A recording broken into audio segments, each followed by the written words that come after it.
देव almighty Mahadev में मैं आपका स्वागत करता हूं मित्रों। सबसे पहले तो मेरा आपसे निवेदन है कि जिन लोगों ने सब्सक्राइब नहीं किया वो प्लीज़ सब्सक्राइब करें। जो ये वीडियो देखते हैं शेयर करें लोगों को। हरी चर्चा है, आपको भी आनंद आएगा, सुनने वालों को भी आनंद आएगा। और जिन लोगों ने सब्सक्राइब किया उनको कोटि कोटि प्रणाम। दूसरा मेरा आपसे निवेदन है कि आप जो है वो 1 मिनट का वीडियो इस चैनल के बारे में, इस पे उठाए गए विषयों के बारे में, हरी चर्चा के बारे में, मेरे बारे में, आपके अपने बारे में 1-1 मिनट के 2-3 वीडियो बना के भेजिए मुझे। मैं शॉर्ट का एक चैनल शुरू कर रहा हूँ। मैं चाहता हूँ कि लोग आपके विचारों से अवगत हो इस चैनल के बारे में।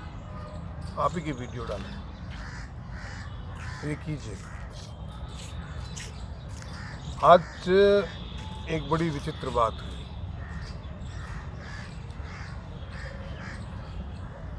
ज्योतिष में रेमेडी बड़ी काम आती है। हम लोग रेमेडी बताते हैं। मेरा एक अलग तरीका है। मैं एनर्जी को करेक्शन का तरीका बताता हूँ कि जो आपकी एनर्जी डिस्टर्ब है उसको कैसे करेक्ट किया जाए। तो वो थोड़ा कठिन है क्योंकि आपकी एनर्जी डिस्टर्ब कई जन्मों से होती है। उसको सुधारना बड़ा कठिन होता है। सुनने में, कहने में बड़ा सिंपल लगता है, बहुत ही सरल लगता है, और जब आप करने बैठो तब पता चलता है कि वो कितना कठिन है। मैं आपसे बार बार कहता आ रहा हूँ कि ईश्वर से जुड़ो, पर मैं एक बात नॉर्मल जीवन में सबके साथ देखता हूँ।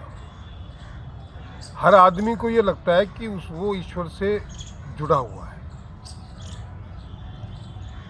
वैसे तो आप ईश्वर के अंश हैं। आप अच्छे हो बुरे हो जुड़े हुए तो उससे रहोगे। अंततोगत्वा आपको उसी में विलीन होना है।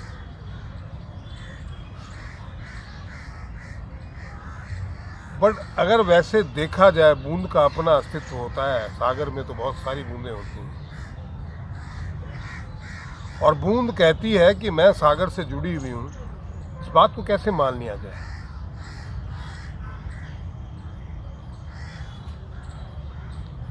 सागर में तो बहुत सारी बूंदें होती हैं भाई। बूंद बूंद से ही सागर बना होता है। बट एक बूंद ये कहती है, बूंद होते हुए ये कहे कि मैं सागर से जुड़ी हुई हूँ, जबकि वो सागर का हिस्सा है। अंततोगत्वा उसे सागर में ही मिल जाना है।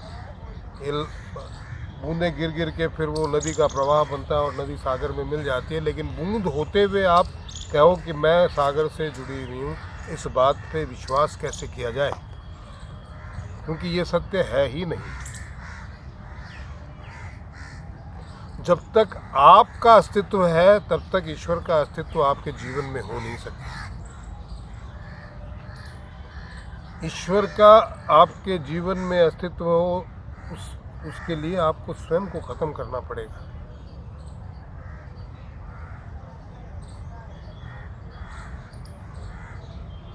जब तक आप एग्जिस्ट करते हैं ईश्वर एग्जिस्ट नहीं करता।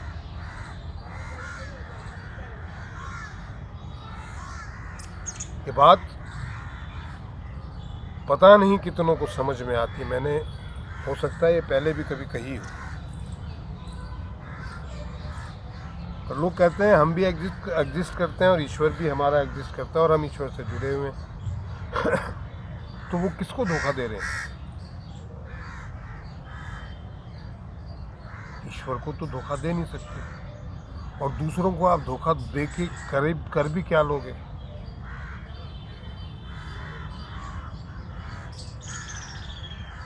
नुकसान आप धोखा स्वयं को ही दे रहे हैं।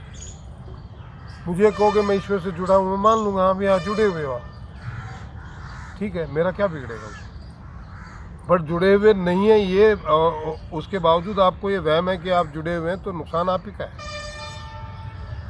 अब सवाल ये आता है कि ईश्वर से जुड़े कैसे? उसका एक ही तरीका है, सब कुछ उसी पे छोड़ दो भैया। वो जो खिलाए खाओ, वो जहाँ रखे वहाँ रहो, वो जो काम दे वो कर लो ईमानदारी से। वो आराम का काम हो चाहे मेहनत का काम हो, वो अगर आपको पैदल चलाए पैदल चल लो, आपको गाड़ी में चलाए गाड़ी में चल लो, आपको पहाड़ पे चढ़ाए पहाड़ पे चढ़ो, तू जाने तेरा काम जाने, तू ही तू। सब कुछ उस पे छोड़ दो। वैसे भी आपको चलना उसी के हिसाब से है। आप अपनी मर्जी से एक सांस ज़्यादा ले नहीं सकते। अपनी मर्जी से आप किसी भी जगह जा नहीं सकते मित्र। तो आपको अगर ये वहम हो कि आप कुछ करते हो तो ये वहम ही है, इसे निकाल दो। अल्टीमेटली करने वाला वही है, करे कराए आपे आप, मानुष के नहीं कुछ भी हाथ। पूरी तरीके से पूरा जीवन उस पर छोड़ दीजिए और फिर आनंद लीजिए, फिर आपको पता चलेगा ईश्वर से जुड़ना क्या होता है।